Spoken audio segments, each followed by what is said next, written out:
Welcome to My Humble Opinion Podcast, Episode 8. I'm your humble host, Emery Todd Lewis.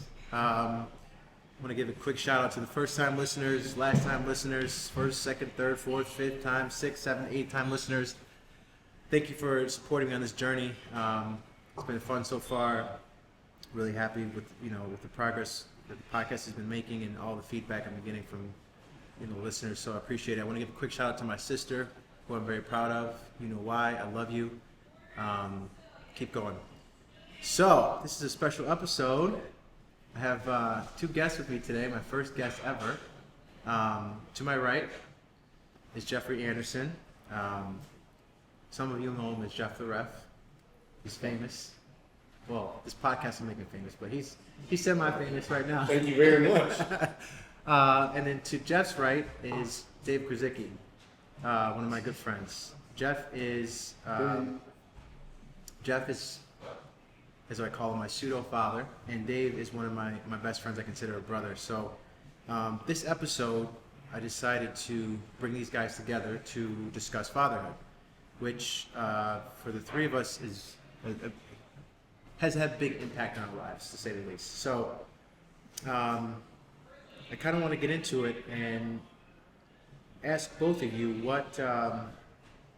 We'll start with you, Jeff. What was your relationship like with your dad, and what did he mean to you? Well, being that just Sunday we will have Father's Day, it will be a tough day. I lost my dad 2 years ago. What did my father mean to me? Man, his name was Major Anderson. He called himself the Major. And I remember once asking him, why did Grandma name you Major? And he said, because I am the original. There was no stripes on me. So I just thought he was funny. He had a lot of wit to him. Yeah. What I appreciated about my dad is his honesty and just being real with me. Never held any punches. And I have taken that and I did the same thing as far as with my kids. I'm not holding no punches, and I don't hold any punches. You know that too. Dave, I don't hold no punches. For those listening, we just got back from LA. We had a nice trip to LA, the three of us. It's quiet. Yeah, just Very quiet. In the hotel by 8, right? Oh, Yeah. Those are so comfortable. Yeah. No doubt. Easy, right? The sheets were nice. But yeah, for you, Jeff, I consider you my dad, and I get an ear beating when I'm right and when I'm wrong, honestly. But you don't hold any punches. That is very true. And Major was that guy for you too. He was very honest with everybody, and he loved everybody unconditionally. And one of the biggest hearts of anybody I've ever met. So, as do you. So I think parents they have the ability to shape and mold who we are. And so there's this idea, at least for me personally, you think growing up, your parents or grandparents, the people that are your caretakers, they're like your heroes, right? And so you look at them like they're larger than life. And I guess as I've gotten older, based on my experience with my father, my relationship with him, I realized that parents can be villains too. And he was my villain in my story until he wasn't, right? So, I guess I'll explain that more in depth later on. But Dave, I wanted to ask you the same question. What your dad meant to you, and Yeah, so I think the three of us have very different ideas of father, right? Or Right. dad, whatever you want to call it, right? So we have, Jeff that had, the great upbringing, great father. With me, the last thing I remember my father is him walking down the stairs in the basement where he passed away. He passed away when he was 32 years old. I was 9 years old. I had very few moments I remember of him, period. okay, Father's Day means almost nothing to me. right, It doesn't bother me, by the way. Right. I mean, it is what it is. That's how I grew up. Right. My father was absent because he passed away so early in his life. And I really don't remember what he looks like, to be honest with you. yeah, But I also don't think that it was a negative thing for him passing away. I think that my life turned out the way it turned out. Right. And it may have turned out, differently. It probably would have if he was still around. Right. But it may have turned out for the worse. I don't know who he would have been or how he would have guided me or treated me, and maybe I would have, ended up in another different situation. But I knew very little about him. The family, he's from Poland, the Polish family on my side there, actually hate me because we never shipped his body back to Poland. They told me if I ever go back to Poland, they'll literally try to kill me. So, it's like I said, three of us are very different in that regard. Yeah. But I don't feel sorry, I don't feel sad, just the way life is for me. My father was never really there, not by his own choice, but Right. by God's choice. And it's just the way it is for me. So Father's Day, for example, is another day for me. We don't celebrate. Well, it's interesting you say that because Father's Day for me growing up was celebrated. I celebrated my grandfather, who was my dad, right? So I grew up across the street from my grandparents, and my grandfather literally was my father, and he taught me everything I know about growing up and being an adult and just hard work. And so he passed away when I was 20, and since then, Father's Day for me has meant nothing either, right? And this Father's Day would be the first time in my life that I actually speak to my dad, ever. In 33 years. So On that day, you're saying? when I call him this weekend, it'll be the first time ever. He and I just recently connected in November, right after Thanksgiving, and then I got to this place where I was really excited that I was building something with the guy. Like, I don't know what it was going to be like, but I just felt like for the first time in my life, my dad's really in my life. And then he had a stroke on Valentine's Day. So then I'm up here and then I'm down. And I'm like, oh no, what's going on? So, and then I start to get resentful and angry, like, you didn't take care of yourself. You're a drug addict for years.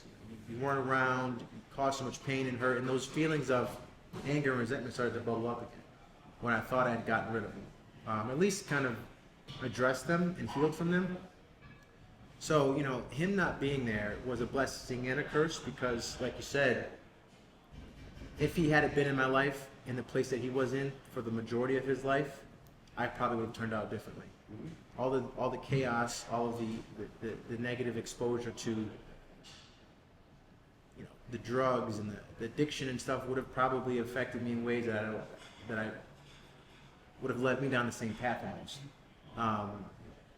So I'm very grateful for my grandfather because he saved me. He saved myself, my sister, and he loved us so unconditionally. And then when he passed, I kind of got on I felt very alone, and I still kind of feel alone in ways. And so, being that God is so good to me, enter Jeff. I don't know the story, but how would you and Jeff? Well, so Jeff's son Josh and I have been best friends since kindergarten, and over the years, going through different schools, he went, one school I went to the other.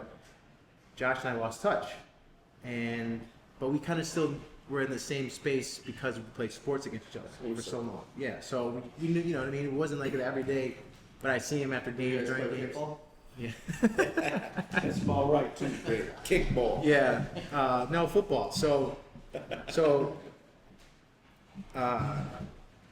fast forward to high school, freshman year, I'm new to the school, McQuaid, and Josh had been there, since 7th grade? Mm-hmm. So it's orientation, we're sitting in the auditorium, and there's some dudes behind me giggling. It was Mike and Josh. And so I turned around and I'm just, yo, what's so funny? I'm just trying to focus on, I'm in this new environment. And I turned around and I look at Josh and looks at me and I'm like, this dude looks familiar. And I left it alone. And then, funny thing is, I found out later that he looked at me and said, yo, he looks familiar. So then I think what happened was we got on the bus to come home. This is when we lived down the street. He lived down in Reynolds and I was in Clifton. And we realized, like, wait a second. I'm like, yo, Josh, and he's like, I'm like, yo, and we just clicked right there.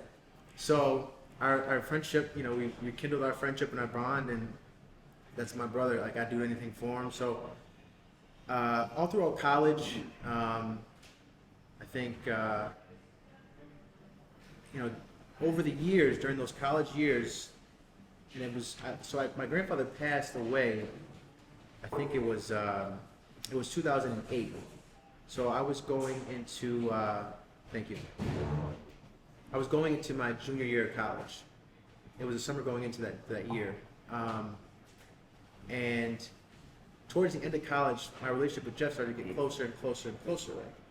And graduated college, what happened? I don't know, it was like overnight, we just became just like really close. And I think it was the trip to Florida. Oh, It was, yeah, Universal. It was a Universal trip. Universal, that's right. Oh man, We can talk about that trip or not? Oh, yeah. It was that trip that was like that solidified our relationship. We had a blast that trip. That we have a lot of good memories from that trip. But so that was kind of how our relationship really unfolded. And I feel like I do talk to you every day. daily, which is good, and I appreciate it very much. Because what I did is I talked to my father daily. I would always speak to him, just even if it was like, "Hey man, what's up? Nothing. What's going on?" But what I wanted to say to you too, everything happens for a reason, man. Yeah. And there's a season for everything. Yeah. So, Dave, in all honesty, I wish you did have your dad. But since you haven't, you still turned out to be a hell of a young man. And I can say young man. I am for real. And It's questionable. the thing here is that I know him, and I know he's a private person, and when he lets someone in, they're special to him. So I'll tell you like this, you're special to him, he's special to me too. And I mean that 100, I really do. Yeah. So, and same thing for you, Emery. I mean, like I said, everything happens for a reason. It does. And, your father not being right there, and it's all right. Yeah. You turned out to be a hell of a young man. You know what I'm saying? I hope so. Keep your head up, and, you deal with what you have to deal with, and you keep moving. Yeah. We are dealt a hand, all of us are. Yeah. And it's how you play your hand. Right. And you gotta play your hand to the fullest, man. You do. And sometimes we have to bluff, Yeah. but nobody knows. Nobody. That's the key. Can't show your hand. No. Yeah. So, I just, when I look back, I used to think about, I didn't want to talk about my father in front of people who didn't have a dad, Yeah. but it was special, man. And Yeah. it needed to be talked about, and people needed to hear it. I mean, as a son, all you're looking for is some a stamp on things by your dad, man. Right. And, I'll never forget when me and Major were driving to the country, because my dad did some of everything, man. He ate raccoons. He went and picked them up. I mean, all this crazy stuff. But it's funny how a person, you never know a person until you actually have time to spend with them. And I got a lot of time to spend with my dad. But one day we were driving to the country, and we're going to pick up some coons. But my dad knows Amish people for over 30 years, man. I mean, he pull up to the guy's house, just open the door and walk in the Amish guy's house. And I'm like, looking like, what is going on? But you never know who, people encounter. I mean, so it tells me he encountered a lot of people throughout his life, man. And, it's always been how he said, it's how you treat someone. You treat someone with respect. As a person, he always said a man. He says even a man that's 2 inches tall deserves respect. But I say a person, Yeah. because I speak with any person, doesn't matter who they are, they deserve your respect, just like you want the respect. Yeah. So I mean, that's the biggest thing I took from my dad, man. I mean, just the conversations, man. I mean, driving in when I first started refereeing, my dad basically helped me with my job, because I drove there, and if it was 5-6 hours, he drove all the way back, and I got a chance to sleep. But in the process, I got a chance to talk to a person and get to know a person. Right. And at the end of the day, man, that's what it's all about. I mean, meeting you, Dave, through Emery is a blessing, because I get to know you. Hanging out in California was unbelievable. And we are definitely doing it again. That's for sure. This we gotta switch. That was a blast. That trip was. Thanks, Dave. That's your. No, that's me. You gave me wrong. I will say, this is a good story. I like to tell. I actually don't tell people this story at all. So, to give people, the listeners, the viewers, a sense of what kind of person Jeff is,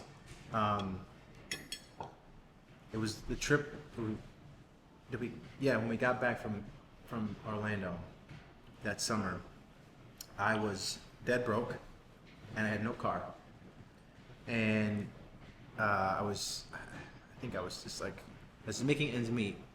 So I get a phone call from him one day. He goes, yeah, I know you need a card. I'm gonna give you his daughter's, Jennifer. I'm gonna give you Jennifer's old Volkswagen. I'm like, what, you gonna give me the car? He's like, I'm gonna give you the car. He literally gave me the car. Like, handed me the keys. And then, to take it a step further, the car was in good shape, but the transmission was no good. It crapped out after like, I don't know, a few weeks. Who paid for a new transmission? Right here. Just like that. You don't have to tell everybody. I just told the world. You know, I mean. But that's literally, that gesture right there, beyond, it was a blessing that just kept giving, right? And so I was able to then use that car to get to and from work, and throughout life and do my errands and things like that, and then trade it in. And I got my first brand new car ever in 2017, and trading that car. And so, I mean, it's just, that's the kind of person. And so when I think about, I'm sorry. I'm thinking about something. I said, the car was also booted one day. that wasn't the Volkswagen. Hold on, the Volkswagen wasn't booted. The Honda was booted. The Honda was booted. We come out of Matthews one day. Me, I was. And the car is booted, and so I have to take care of that. I just thought that was so funny. You paid for the boot too? I had to get the boot off, man. We gotta get it off. We gotta go, man. We gotta drive, man. We gotta go. I just thought it was so funny. It was so hilarious. I never laughed so hard. I said, I was tickled pink, Dave, just for the fact we walk out of there and the boot is on the car. He can't go nowhere. It says call this number right there. My list is long, bro. My list is long. My receipt is long. No, funny thing is, literally, me, Josh, and Jeff walk out of Matthews, and I go to get the car. I'm like, yo, what the fuck? They look at each other and just start laughing. Oh, it was hilarious. I'm out here. Tickets you get. It was like, I think, you know what they were? They were red light tickets. Remember those red lights when you try to get through? They were red light tickets. I don't fucking know. There was a lot of them. They booted the shit out of me, bro. We got it off, man. We got it. Oh my goodness. That's all. I just thought about that. That's all. We just started talking about cars. Oh, that man. was the funny story about the cars, though. That was hilarious, right? That was a good day. As Jeff was talking about his dad, and he said he's called his dad daily and say hi, what's going on, Yeah. hi, whatever. One thing I thought about Emery is him actually reaching out. I don't know if it was you reaching out to your dad or vice versa, and actually engaging with him again and talking to him, because that's one of the things that people say, oh, I'm fighting with my mother, I'm fighting with my father, I'm fighting with my brother or my sister. I'm not talking about that. Not talking about that. And I think to myself, they're still here, they're still alive. You still can talk to them, but because you're too prideful or you want to puff your chest out and be a tough guy, you don't reach out to that person. But what if something happened to that person and you didn't get a chance, or you didn't reach out to them because you were stubborn? Right. What would you think if something happened? So I always encourage, listen, just pick up the phone, call somebody, call the person that you're angry with, talk about it. And Emery did that. Emery and his father connected, which I respect about Emery, because you never know. Right. I mean, the stroke was one thing, right? Mhm. I don't actually, but it could have been different. It could have been something even worse, beyond your control. But you have to reach out. I think even if it was another argument, Right. it's just a step in the right direction. Right. At least you're trying. The It's person's still on this earth. Yeah. You still have an opportunity to engage. Right. And I think it's important. Well, That's so true, Dave. it is true, and the funny thing is, oh, thanks, man. Actually, there goes somebody over there. Thank you. I convince myself that when I convinced myself the next time I was going to talk to my dad was if and when I showed up at his funeral. Yeah, so one of us, yeah, that's yours.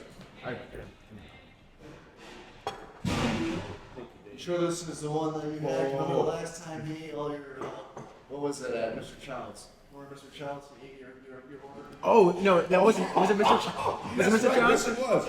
He ate the, what were they, like, some dumplings or something? You didn't know what it was because he ate it. Oh, I thought- this- you're- oh, yeah, this is mine. This is mine. Yeah, it's mine. Oh, sure. It's I ordered the soup dumpling. I know that's all I know. Yeah, sure. This tastes just like soup dumpling. Ate them all. They were so Ate good. Jeff's order. You know, it's so funny. But hold on, though. Let's not even. Let me back up. We went to what was it last year? We went to dinner, and you ate my damn shrimp sliders. It's not crying. You cried about your little dumplings. No, Dave brought it up. So Yeah, we I just, had to Why you gotta bring up finish old reading shit, it. man? you know, it's funny what Dave was talking about, you know, reaching out, because actually Dave Emery called me quite a few times talking to me about, you know, with his dad, and I was like, look, man, you gotta go ahead and do it, man. It's gonna make you feel good too. I mean, at least attempt to and try. And after that, it's on him, it's not on you. And it's funny, Dave said, no matter what, you need to talk to people, you know, you don't, but me and that and talk for a whole year, man. Wow. Yes, and when you said that, that just made me think about the story, man. And I can tell you right now, he was right and I was wrong. I mean, but Major had a way of just coming at you so You hard. talked every single day, then you stopped talking for a year. For a year, I didn't talk to my dad, man. He embarrassed me so bad in front of my friends, man. Oh, yeah, sure. So I just, That young you know, I pride. felt like, you know what, I don't have nothing to say. But the funny part is, you know, Jeffrey Anderson is blessed because I had parents. I didn't just have a mother and a father. I also had, I'm not going to call her my stepmom, I'm going to call her my second mom, who was unbelievable. And her and my mother constantly was trying to talk to me and my dad so we would get back together and talk. I mean, a whole year, bro. I refused to talk to him. And my dad is who he is. I mean, he's a little stubborn too, so it was like, okay. But it's interesting how, you know, when we did speak, dude, this is just how it was. I was coming into my aunt's, coming to her house, and I was walking up her driveway. And when you come down the stairs, you can't see anybody because it's a hiding spot. My dad is coming down, walking, boom, we walk right into each other. This is just how it went, and I'll never forget it. Hey, man, you can come see somebody. I said, hey, man, you'll never have to worry about that again. And that was it. We never discussed anything that went on, how it went on. You never talked about that here? No, dude. He said, hey, man, you can come see someone. I said, hey, man, you'll never have to worry about that again. And because I know both of us was missing each other. Yeah. But That was we his were way. just- That was his way of saying he missed you. And we were just playing hardball, bro. But I'm telling you, man, that's just how it is. And then we never skipped a beat afterwards. And when you said you never know what's gonna happen, dude, I don't know what if something would happen. I would went crazy, bro. I really would. That's the So point. yeah, and that is. So I've never done that ever again with anyone Yeah. at all. Yeah. And I said I would never do it again, right? Never. Never again, man. So you're right, man.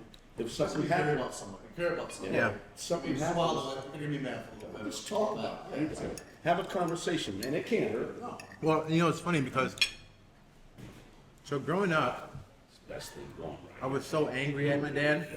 I used that anger as like a Wall. motivation to be successful, right? Whatever success means or looks or how whatever, right? So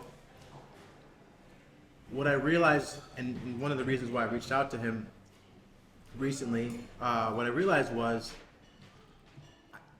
at some point consciously I knew, but I think it kind of just then creeps back into my subconscious. I knew that I loved him, and I didn't want to admit it to myself, so I suppressed it, just pushed it down, and I would allow myself because I felt guilty about it.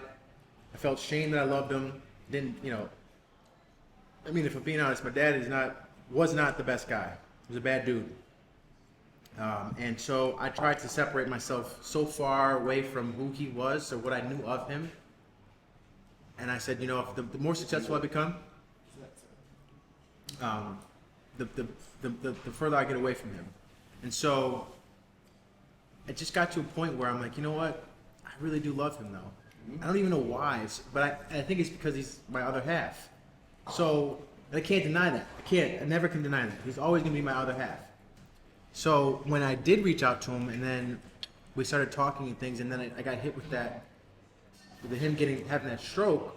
It was a wake up call. Like, this was You talked to him before the stroke or after? Or before. Okay. So it was this. I talked to him in December, beginning of December, and then I talked to him for the first time on Christmas, and like these little things keep happening. And I'm like, oh, this is great. We're talking about football, just stuff we've never had a chance to talk about, just bond over. And then next thing you know, he's a damn stroke, damn near dies. And I'm like, oh god. So I'm glad I did, but I let my anger really convince me that the next time I was going to speak to him was going to be at his funeral if I went, and I was going to meet my other siblings I never met and all that other stuff. But God kind of softened my heart to him. For the 20 years I had my grandfather, it was easy to not look at that because I had this guy right here who was taking care of me, and I felt loved and I felt cared for, and I felt all this great goodness. My grandpa was my best friend, simply put. And so then he leaves, which I admitted the other day to myself, I'm really angry about it. And it's not his fault. I'm not mad at him. Who leaves? But my grandpa. Okay. He passed. Oh, sorry. So it was easy to kind of like ignore what was going on inside. It was easy to ignore the hurt and pain and frustration I felt towards my dad because that void was almost being filled in a way, but not really.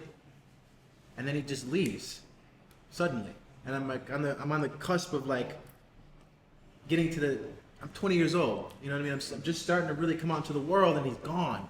After all these years of all this hard work we put in to get here, he's gone now.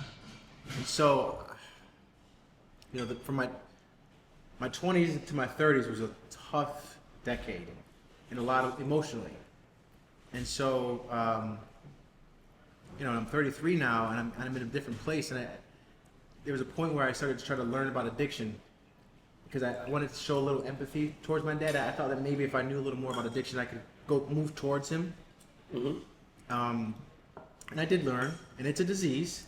It is. And I always thought he chose drugs over me. I always said that was the whole thing. It was drugs over me.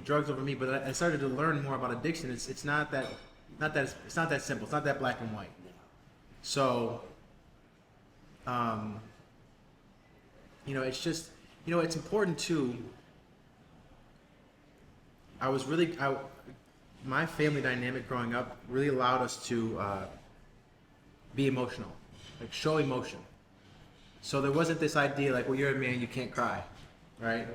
And so as an adult now, I feel very comfortable in saying I love you because I do. And the same with you, right?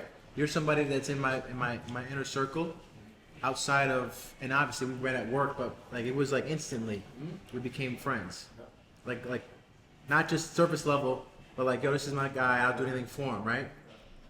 And so to be able to have that, to break that stigma of, well, men are supposed to be tough, men are supposed to not cry, men can't say I love you, men can't.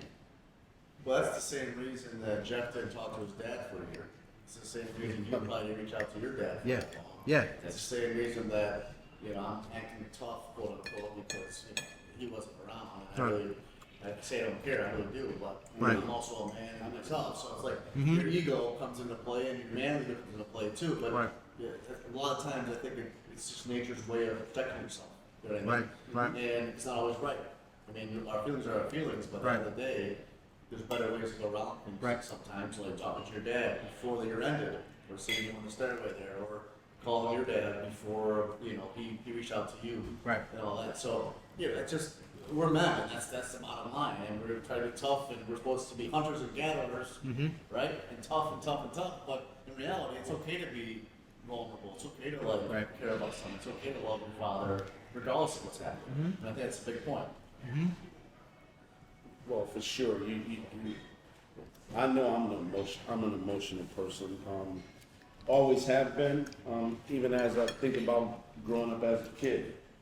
But it was interesting for the longest when I was to say to my dad that I loved him.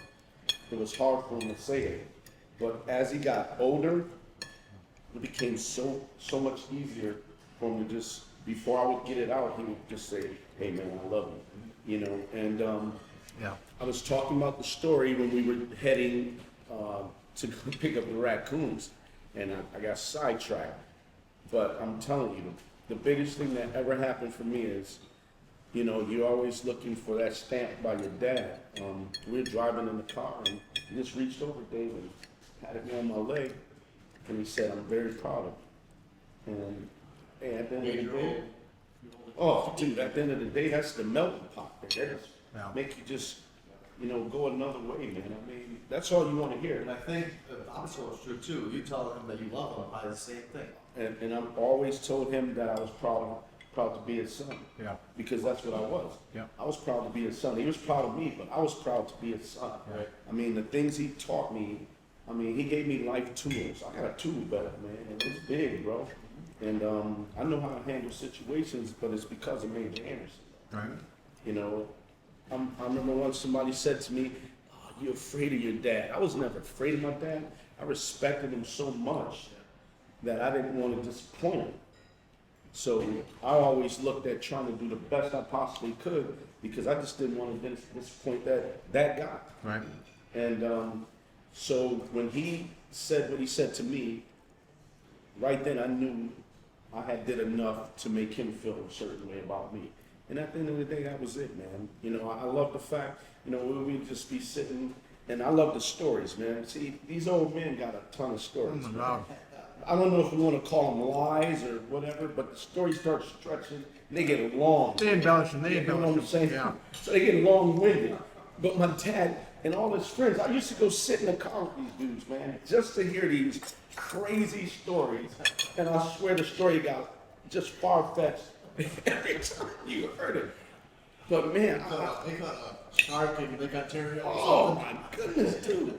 But just to, you know, just to be a part of it, I just wanted to be around, you know, because so what he did do is he attracted people, and people wanted to be around Major Anderson. Right. And that's what I loved about him. So I always said to him, I was, you know, because even with people around you, people still treat you a certain way. Man. I mean, no matter what, you get shitted on by people, and Yeah. you know, and he had a certain way. He could grill you, but he'll turn his cheek, man, and still, you know what? Come on back. He would allow that person to come back. And I'm just the opposite, man. You beat me up, man. I don't want to have nothing to do with you. But I always said that's what I said to him. I wish I could be like you in that sense, man. I mean, you knew how to forgive people at the time where, you know, they stepped all on top of you and stepped on your feet and did things to you that were harmful, basically. But he would just grill them, and then he'd bring them back, man. And he showed the love. It's incredible. Yeah, it was unbelievable. It's a special thing though, because you know, saying in what you just said, you know, it has to be that generation because my grandmother is the same exact way. She is the most steady. Her spirit is so beautiful, and it's almost like it doesn't matter what you do to her, you can't penetrate her spirit because God has got this like force field around her. Whereas my grandpa, on the other hand, don't cross him. I mean, it takes the smallest thing to piss it would take the smallest thing to piss him off, and he felt slighted, it was done. You were dead to him. My grandma would be the person that would come in and say, "Donald, soften your heart." Mother, he's up and down. He's mother effing everybody, right? And so I kind of picked that up a little bit from him. Like, yo, Yeah, you did. do me wrong. You're in my space. You do me wrong. You're gone, right? But then I still have this. I have this voice in my head. My grandma, like, damn, you know what I mean?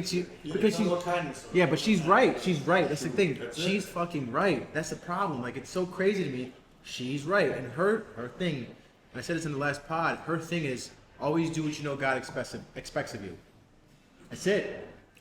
And so people might be doing you wrong, but at the end of the day, if you get in the mud with them, you know better off than them. You just got as low as they are. Exactly. Yeah. So, So true. And, yeah. and I think that's, you know, when I think about my father, that's the thing he really, like, grilled at me and he said, anything you need to do, Jeffrey, you're going to have to change your heart, man. Yeah. You cannot hold it because you're holding on to it, and they don't even know it's happening. So Right. you gotta let it go, Right. man. And that's the biggest thing. You know, he would say that to me, and I clearly got what he was saying. And so it's so funny. I remember when I was doing his eulogy, I actually said I studied the guy. Did you really? Oh my You remember what you said? Yo, I wish you could have been a fly on the wall. I mean, I know it's not funny. It's not true. No, well, we'll get into see. Well, this is one thing. You know, when I started off, I said Major Anderson, and he was The church like, what? a father, a daddy, a mentor, a brother, and a friend. And I remember saying, I am my father's son, for his blood flows through me, so therefore my father lives.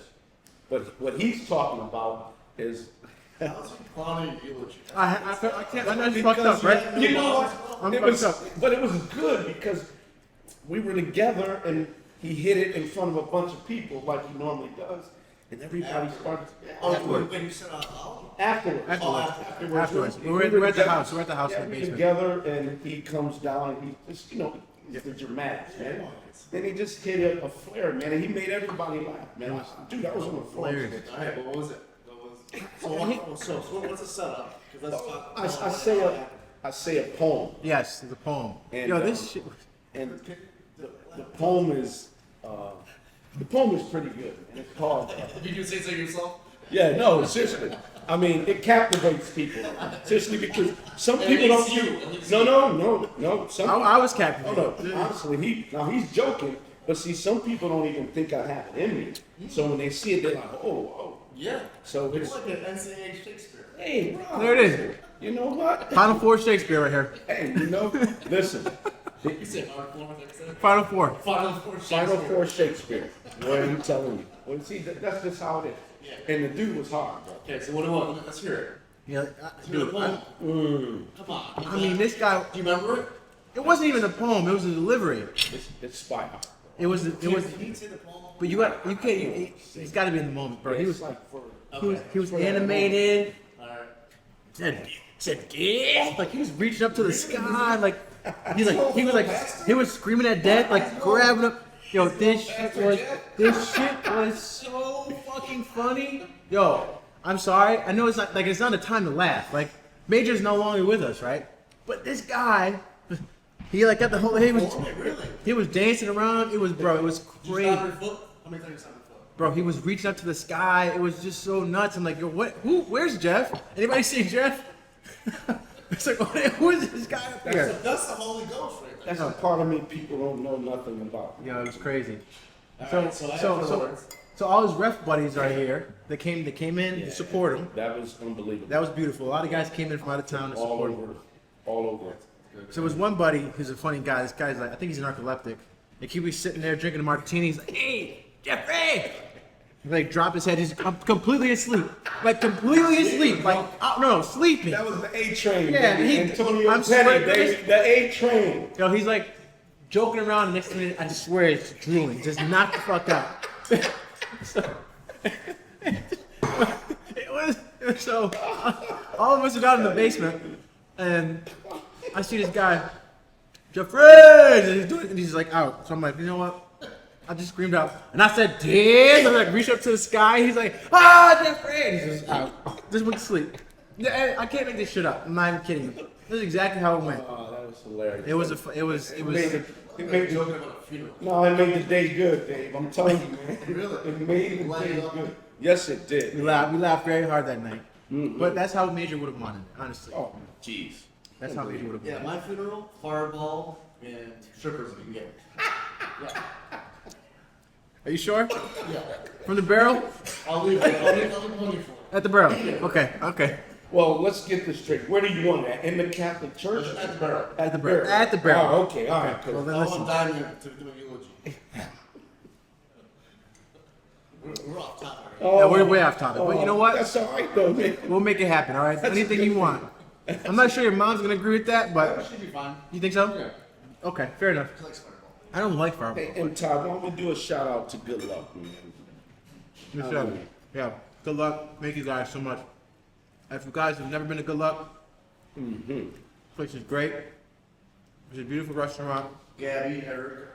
Eric, the owner, Chuck, Chuck. looked out. Let us have this beautiful, menu. We do like to come in here on Wednesday. Our oyster nights.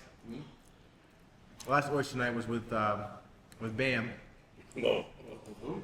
Bam Bam. Remember Bam? Was that here? You were Yeah, he here. was here. You guys, you and Steve showed up yeah. after golf. That was a fun night. And then a couple Fridays ago, Bam. Oh God! Shout out to Bam. Couldn't even stand up, man. He drinks some. There's a guy on Facebook that drinks wine. And like he talks about his opinion, but as he drinks more and more wine, like he has like 5 glasses over this whole like 5 minute span. I feel like this is where we're going. Like a couple martinis, Oh, get yeah. a little loose, and like by the next hour and a half, it's gonna be a great special. Like, go viral. I like it. The people from work are gonna watch this shit. Yeah, I love it. Shout out to Pete Cameron, Mary Meyer. Who else I got? Steve is, even though he's not Steve Levert. with us anymore at the firm. He's gotta get out of here though. He's got a flight to Indy. When tonight? Yes. What time? 7:10. leaves. 7:10. I'll leave at 6. I'll be Good. Later. Training? Yeah, Oh, yeah, God. back to work, man. I'm actually really working, bro. For the first time in his life, he's got a job. About 10 years, bro. Really. Factory work? No, we had a delivery thing with Amazon. Well, I heard about that. Yeah. Mhm. No. So we chose Indianapolis because Dell's son was there. Mike's there. And another thing, as far as you don't have to worry about snowstorms. Here at Rochester, Buffalo, Syracuse, you don't know what you're gonna get. Well, this market now with the Amazon delivery Oh, is oversaturated. Here in this In region, this area. Syracuse, Buffalo, Rochester. Yes, I don't disagree. People jumped on the bandwagon quick. So, This is Father's Day special. What about a business or two, This is what the podcast is about. From fathers to delivering tissue paper and towels. Hey, bro, you gotta do what you gotta do. it's funny too. You think about how life happens and how you end up finding yourself in the company of people you would not necessarily ever have come across. Had God not intended for them to be in your life. It's beautiful. Best part of life. It's absolutely beautiful. The not knowing, right? They're not I know knowing a it. guy named Cowboy in LA. Spiritual cowboy. Oh, Yo, what do you think he's doing right now? You have great vibes. Unbelievable. I can feel your vibes. energy. training Oh a God. tiger, so I don't know what he's doing. Oh, Shout out to Spiritual Cowboy. If you're watching this, you are the most unique human being. I think we'll just use the word unique that we've all ever met. I think Jeff should tell him the story. Don't. Oh, jeez. No? Well, you're not Cowboy elevator. We met. Thanks, man. One more, please. spiritual calm. We met him in the lobby. I know. So- I've been in 7 rooms in 3 days. Can't believe this place. And I'm like, Spiritual, you okay? He's, this place is just. This guy. How about when he cut his foot at the pool? Somebody call the ambulance. Call him, please. Are you recording this? Get this on camera. So dramatic, man. He actually was, when I came in the hotel to check in, you guys were all, Yeah, we were. he was at the Yeah, we met him that's right before you walked in. He was just like, he was bugging out. He was so upset about whatever was going on. I'm like, chances are you've been in 7 rooms in 4 days because you're a fucking nut job. I mean, And you got 2 Bengal tigers. yeah, like you got 2 Bengal tigers in your bathroom. Just. Oh, seriously. Crazy. Can't make it up, man. Hey, speaking of that, what were your thoughts about raising a family or being a father in a state or a city like LA or a city like New York City? Rochester's a little different, right? Rochester is like so much more, I don't know, wholesome, but it's not in LA, it's not in New York It's a City. good place to raise a family. It is. So, It's family oriented. Yeah. so what do you think it's like being a dad in New York City? Absentee most of the time because your kids are in like private schools and they have nannies and you're never around because you're working so much? I don't know. I just think it's overwhelming because I think I don't know this personally, but I feel like being a parent is a lot of work. And I feel like living in a bigger city is also a lot of work. Right. For instance, the small things. Kid forgets something at home, It's a 5, 10, 20-minute drive at most, right? You forget something at home, kid gets sick, you can go get him. Like, it's just, there's a lot of flexibility here.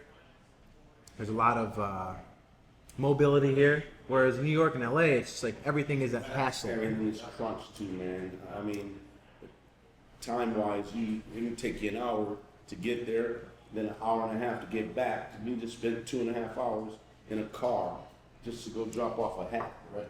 The quality of life is just different in those places. Well, I don't think I would want a family in a big city. Well, but I will say this though, I feel like people in LA who live there, natives or residents, they stay in their bubble, right? So everything is probably in close proximity as it is, right? If you live in Calabasas, everything is probably in Calabasas. If you live in Bel Air, everything's probably in Bel Air. If you live in Beverly Hills, you're not. It's kind of So I just think though I think just the quality of life in general though is still overwhelming because it's a big city, cost-wise, things, location. Like sometimes you want to leave your bubble, right? It takes me to this point too. This place, Rochester, is very segregated. Like East Siders are East Siders, West Siders are West Side. Like I'm not saying based on race. I'm just thinking based on location. Everybody stays in their bubble in Rochester, which is weird to me. As small as this city is, people can move around, move about easily. They choose to stay in their suburb or their area. They don't venture into the city. People don't venture out to the suburb. Like it's weird to me, right? So Greece is with Greece. Yeah. Pittsburgh was Pittsburgh. Webster was Webster. No, you're right. Churchville, Fairport, People Fair. don't really get along, like, Yeah, they but- have those little cliques. and Very, that's- very It's good clicky. point. It's a clicky city. But the Yeah. crazy part is, I didn't really know this until I started refereeing. And why? I'm doing CYO games, AAU, and a Greece team would play a Pittsburgh team. And then that's how I found out. And then I was like, geez, they don't like each other. No. And I'm like, you gotta be kidding me. Or it's just funny. Little on a Rockaway. East, West. And East stays Yeah. with East. Sure. Isn't that something? Yeah. But, I mean, it's the same thing with the city, because if you lived on the east side, Yeah. a lot of guys wouldn't even travel on the Nope. east Not side. even. Not even. Unless they had to. I would tell them, don't come to the west side, because you might buy some trouble. Oh my God! Here you Stay on the go. west side. Wow. Bang, bang. But it's funny, we talk about it, but everywhere, you're right. Everybody's in their own little Everybody's in their own bubble. I think that does this city a great disservice because there's a lot to offer. There's a lot that we can do together to build this city up. And for some reason, everybody's just kind of in their own corner. That's But, why, well, Malik Evans for mayor. oh, Jesus, don't do that. Not on here. I'm willing to bet, though, that that's just about every city you go to. You think so? Yeah, No, I I bet don't you- think it's like that in Philly. Yeah, I bet you it's just like that. What are you talking about? It's gotta be. Yeah, I guarantee you, if you were there and you lived there, it's just like that. It's just how it is, man. You know, I mean, I know it's like that in New York City. People don't leave their borough. They don't. I mean, I don't know what the reason is. I would imagine because it's just a lot of fucking work to leave. Unless you have to go to Manhattan, you're not leaving Queens. Like if you have to go to Manhattan to go to work, you're just not leaving Queens. most of the people in New York City, what we're talking about, they're taking trains anyway. True. Nobody's driving cars, so I mean, they're on the trains, Yeah. and you know, Well, that's unbelievable. We digress. we do that, guys. We do, it's okay. No, but to get back to the fatherhood and fathers. I'm very grateful. I've had a number of male figures in my life who have been very instrumental, like my mentor, who I love him to death. Steve. I met him. Yes. Who I just talked to him today. He's just one of my people. But the level of comfort that I have, it's been very difficult for me to trust men in my life. The person that I trusted at the standard was my grandfather. And so I never felt uncomfortable trusting Jeff with anything. Like I could go to him and talk to him about any and everything. He's always going to give me the right advice. I remember Jeff or Steve? Jeff. Steve also, but I'm just saying, like, Steve's relationship is not fatherly. He's more like an older brother, right? He still loves me, in the same way. It's just like the age of, like, closeness in age almost and stuff. Closer in age, not closeness, but I remember when I was in law school. This was my first year. and I was on the phone with Steve like damn near weekly because I was just in this new environment. The stress level was out the roof. The pressure cooker, trying to navigate all this bullshit, and he was talking me through, just keeping me level-headed and stuff. But then there came to a time when I just wanted that fatherly, like father advice, that love, and so I figured out a way to reach out to my dad. And of course, I asked him for advice, and I knew the wrong thing to do. I knew the right thing to do, but I wanted to hear it from somebody, that I wanted to hear from my dad, basically. And he gave me the wrong fucking advice, and he sent me down the wrong path, and I'm like, I fucking knew it. And so, I remember then, weeks later, I wanted to call him again, to just kind of like, I was getting more comfortable with trying to bridge the gap. I couldn't get a hold of him. And I called my older brother, and I said, what's the deal? Where's Kenny Lewis? And I found him in a coma. And like he just no, I think he was something happened. I think it was drug related, and it just, and he's also a diabetic, and so in that moment I was like, you know what, I can't let myself be vulnerable. It's like I was getting to a place where I was getting comfortable just being able to talk to my dad or reach out to him, and I was like, I can't be vulnerable.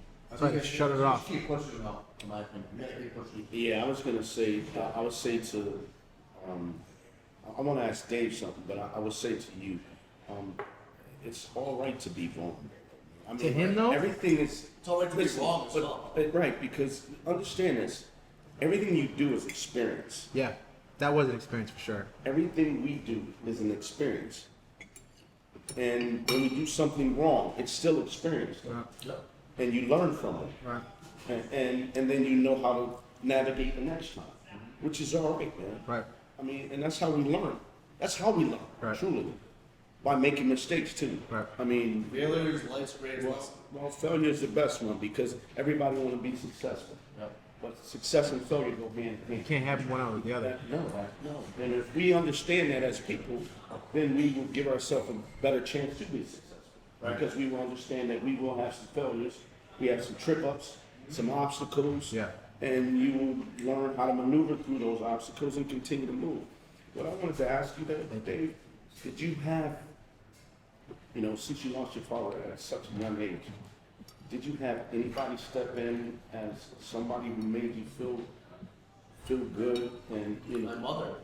and I mean, you're not gonna believe it. No, I This do. woman No, I was believe on the highest mountain for me every single time. I look back on it, I'm wondering, like, how to have the newest shoes every time they came out. We were not, wealthy at all by any means. Right. She was disabled. She worked at Kodak, workers' compensation. She wasn't working, retired since 1989, and she still managed somehow to like bring me through college, my brother through college. The clothes that I wanted, the shoes that I wanted. Because when you're a kid, Yeah. you want the New Allen with the blue fronts. Of course. You know what I mean? And you The don't question. I was a Jordan guy. You know what's funny? My mom would never give me Jordans ever. She bought me trading cards instead of the shoes, and to this day I still have the trading cards. But they're probably worth money. But Right. to my point though, Yeah. these shoes were $150. Right. Which Back then was a lot of today, fucking money. I shop at Amazon Prime. Like, Bullshit. pairs are $20. This guy Every 2 or loves 3 days. Express. So So to that point. I'll never buy shoes when I'm Yeah. I mean, unless it's a nice dress shoe. Well, you know me. I Well, my point is, that's your point. That's your question, Jeff. My mother was all I needed. That's all I needed. You know I what? mean, That's- it's hard to believe when No, it is a no, belief. No, no. she punished me the way she should have. She kept me alive. She was a father and a mother. I just wanted to hear, Yeah. and I'm not surprised. And you need to meet her someday, and you definitely will. She's an amazing woman. They are She's unbelievable. The amazing. Big women time. are powerful. yeah. My mother, I'm not carried surprised. the world. I'm not shocked about it. I mean, Yeah. that's just what they do. They step up and they never skip a beat. Never. And, I've always said, we don't know, as a young person, we don't know what it took to keep the lights on. Right. All we did was hit a switch and it came on. Right. Right. Like, And man, turn the TV, but Yeah. we don't know what they did. when you look back on it, but you understand Yes, you do. like what they went through. It's just like The sacrifice. it's like we complain about the internet went off for 2 hours today. Oh, stress out, right? My mother, for her first job at Kodak, she had an interview on Monday, right? Mm-hmm. On Sunday night, 3 feet of snow fell in Rochester, which is not unusual. She couldn't take the bus. She had a car. It was 1974 or something like that. She had nothing. She had no money in her pocket. From Norton Street, she walked to Lake Avenue in 3 feet of snow. She got to the office, which is probably like a good 3-4 miles. Yeah. Norton to Lake Avenue. Yeah. The guy says, "What are you doing here?" And she didn't speak English either. Right. So not only she not speak English, she walked in 3 feet of snow, and my mom is tiny, and he goes, "You got the job, but like just go home. Like, nobody's here." Like that's the kind of things that like people in that age, like like your father probably did, like your grandfather probably did, your grandmother probably did. Yeah. That today we take for granted. Oh my God, it's snowing. I gotta stay inside. My internet's down. That's not how it was back then. They worked for what they wanted. Right. And she's doing fine now. Mom's fine. She's but like just the dedication that people have, and to take care of their kids when the father passed away, a single mother like I was going through, or your father, or your grandmother, or your grandfather. Yeah. Like if we had those same values today, can you imagine how better off we'd be? It's tough. Everybody wants to glory. Everybody wants to glory, but they don't want. No, I appreciate it. No, I can tell It what was you, her. but I tell what you appreciate. My mom wants to go buy a BMW tomorrow. You go- Guess what I'm gonna go buy? Baby, that's what it's about. Yeah. That's it. Not even questioning. Fine. It's just not- You're not gonna let her suffer No, because I'm not. you know what she did for you. Yeah. And that, don't ever forget that. We know where we came from, but we don't know where we're going. We would like to, we have an idea what we'd like to be doing. Right. But you truly know where you came from. Right. And so Never never forget it. lose that Never sight. forget it. Never lose Too many that people sight. forget that, and when they get somewhere, and that is the start of your demise. Yeah. I talked, there's something that plays out in my head all the time. I don't go to Marshall's often, but when I do go to Marshall's, there's this memory that I have that is like etched in my memory. When my sister and I were younger, my mom we'd go to Marshall's, right, to shop for things. And we'd have the cart. My mom would fill the cart, stuff for us, stuff for her. Every single time, without fail, we would get to the cash register. She'd take everything out for her. Your mom took She'd take all her stuff out, say I don't want this, and she'd buy the whole cart For you guys. for us. You notice that? I'm to this day. It gets me like emotional. It makes me. It just makes me emotional. She would take everything out for her, everything, and tell the cashier, put it to the side, and I knew she wanted it, but she said I want my kids to have what they need first. Just like in That to me, it just like it has never left my sight. Should take her there sometime. And put all the shit in the car that she wants. Everything, Mom, go take every out. All right. I will. It would be honestly what he said would be something neat because Yeah. you remember the experience. Oh my you gosh. You should go with her, put stuff that you want, and then take your stuff off. My sister used to actually get upset. Like we'd start crying because we wanted her to get something, at least one thing for her. But we felt like the sense of guilt, like At the she end of the wouldn't do day, it. man, Unbelievable. they were Hey, taking care wouldn't of do it. theirs, man. Yeah. They were She taking wouldn't do care it. of theirs.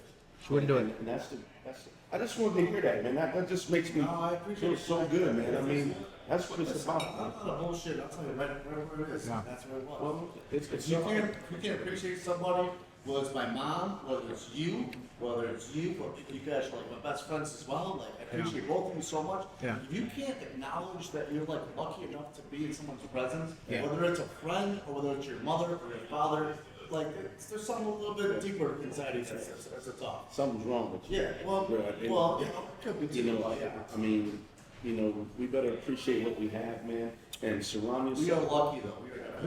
We are. And to know that is the best thing. But, when you surround yourself with good people, only good things are going to happen. True story. Remember that. Exactly. And when you got good people, True you story. got a great foundation. I come from great stock. I always tell everybody. My stock was good. My foundation was strong, but it was my parents. Man. Yeah. It wasn't me. Right. I mean, they paved the way. I just followed and did what they did. Yeah. I mean, I saw how they treated people. I mean, my dad used to feed the whole street, bro. Yeah, my grandma's same. His whole street, entire street. Will have a cookout for his entire street. Just put the food on the grill Come on. and come on in. That's called community. So when That's I see community. that, man, Yeah. I said I wanted to do that. And that's another reason why I'm always like, I'm gonna at any time invite anybody and you can come eat at I'm mine. coming to cookout, honestly. At any time. Oh, we're gonna. Yeah. Then we're going back to LA. Then we're gonna fun LA and say, Look at it. Cookout. Red eye Red that eye, night. baby. Yeah, we're going. If you want to see your future, look at the people around you. True story. That's exactly True story. Look at the people around It's what you surround And it's not. It's not about the amount of people. It's about the it's- quality of people. Yeah, that's right. It's about the quality of people. It's not the quantity, So it's the quality. when you came to Notch that night, was it last summer? You were welcomed into the group, you. You right? know how you when you remember? Huh? You know, so you know that I went to Wilson Bank and I grew up in the hood. And Yeah. He tells me, David, are you ready to hang out with 7 black people? I'm like, you motherfucker. I'm like, You ain't. yeah, like I'm nothing. I know it's funny, by the way. You got his notebook out. Okay, wait, check. But you know why? Because it's a ball buster. And I know that because when I got to the dinner, like I couldn't stop laughing for like an hour and a half. Because you guys were constantly going at each other. But I thought it was like the best. It was awesome. It was a fun night.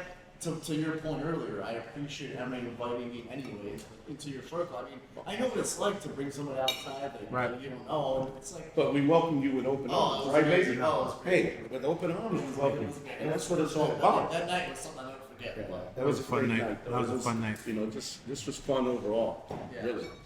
So for me, this has been like the the perfect chemistry. Even just being in LA was a blast, right? And that night was a lot of fun, and I am just super grateful to be in the space that I'm in terms of the person I am. I remember being, and I'm still working on it. Obviously, everybody's still growing over time, so you keep going. You're never finished. But for the longest time, I was like the most angry person and all of that anger was directed towards my dad. I blamed him for everything, right? I blamed him for not being there and helping me, push me to the next level of, because being a good athlete, and I blamed him for us not, ever being able to buy a house and having to grow up in an apartment. I blamed him for everything. Everything circled back to him. And I'm like, if he had just done right, if he had just, never got on drugs, we would be great. We would have. Then you send us to McQuaid and you see how people live over here, and it's like, holy shit. We'd have all this shit if he had just done right.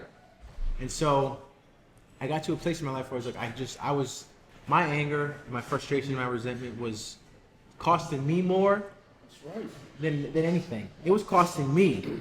And I was like, okay, I have to find a way to get through this. I have to, because I can't keep on this path. Just can't. And I was missing out on the people in front of me, the blessings that I had in my life, right? I was like, you're good, bro. You're also missing out on him. Yeah. That's I didn't know where he was. Not physically, but I didn't know where he was.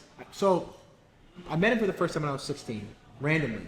I get a phone call. My mom's like, your dad's in town. I'm like, what the fuck is that? You don't just drop out of the blue, out of nowhere.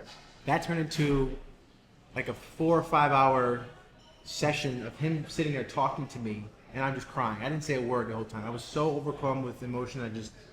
Then from there, over the years, I would say it fizzled out after that, and then I didn't talk to him again until I was like maybe 20. Or no, it wasn't. So after that whole situation, me meeting him, he and I got to a huge fight. Probably months after. You were 16? Yeah, 16, 17.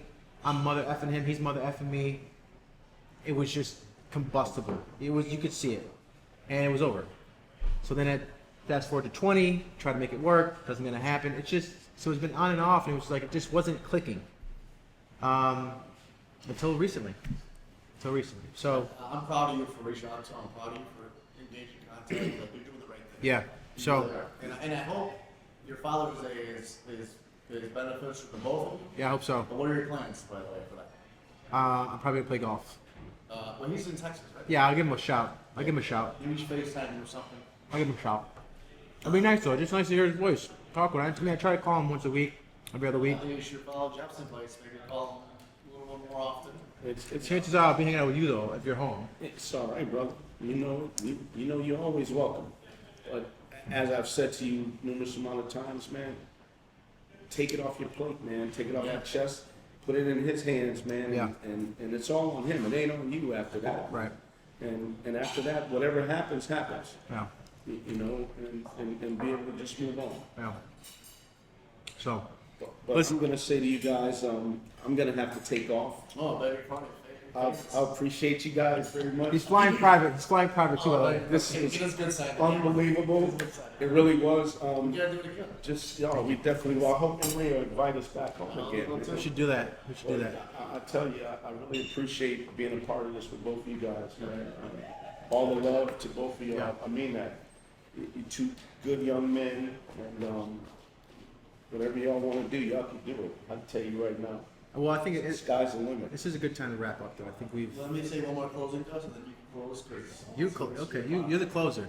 So I really appreciate you inviting me on this, and Jeff as well, for Yeah. your first guest, number one. Number two, Yeah. for Father's Day special, that I think is, it might open some eyes about how different some people are. Not only culturally, racially, socially, Right. financially, you name it. Right. People are different in all sorts of ways. Right. But people also have fathers and dads in different ways. And I think the three of us Right. probably exhibit enough diversity with our relationships with our fathers that it makes people think twice about, Right.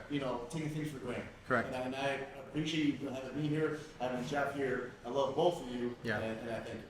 Well, to add to that, I do love that though our experiences with our dad are different, those experiences have made us who we are today and have allowed us to be Exactly. where we are with each other and in our lives personally. And this bond can continue to grow, especially with another trip out to LA. The spiritual cowboy. Listen, I'm determined to find the spiritual cowboy again. Anyway, but I just want to say I thank you guys for being such a big part of my life and part of my journey, part of my growth. You for taking great care of me over the last over a decade, and never, ever, ever, ever steer me wrong. For loving me unconditionally and being there through thick and thin, good and bad, and celebrating me and supporting me and loving me. And you don't have to. You don't have to. But for some reason, I'm lucky enough to have you in my life, and I'm looking forward to the next everything that's going to happen in life. Having you right there with me, and same with you and your career and all the hard work you've put in and the sacrifices that you've made and how good you have been to people. No matter how successful you've been, you've never, ever, ever forgotten who you are, and you've always treated people well. And same with you. You know, you're just a good person that treats people well. You care a lot about people, and you are someone I know I can rely on. It doesn't matter where I am in my life. I know I can call you, and you'll be right there for me. So, and that's the same for me with you guys. So, I would do anything for you both. I love you both. I'm so excited just to continue on those journeys, and thank you guys. Step it up. Podcast out. All right, we gotta get out of here. All right. Yo, thank you for listening for this episode. We gotta go. Dave and I got some shots to take. Yeah, and the Uber order. So, listen, thank you for tuning in. If you enjoy this podcast, please subscribe. Apple Podcasts, Spotify, Google Podcasts. We'll be on YouTube with this recorded episode. And I love you guys. Look forward to next week. Peace.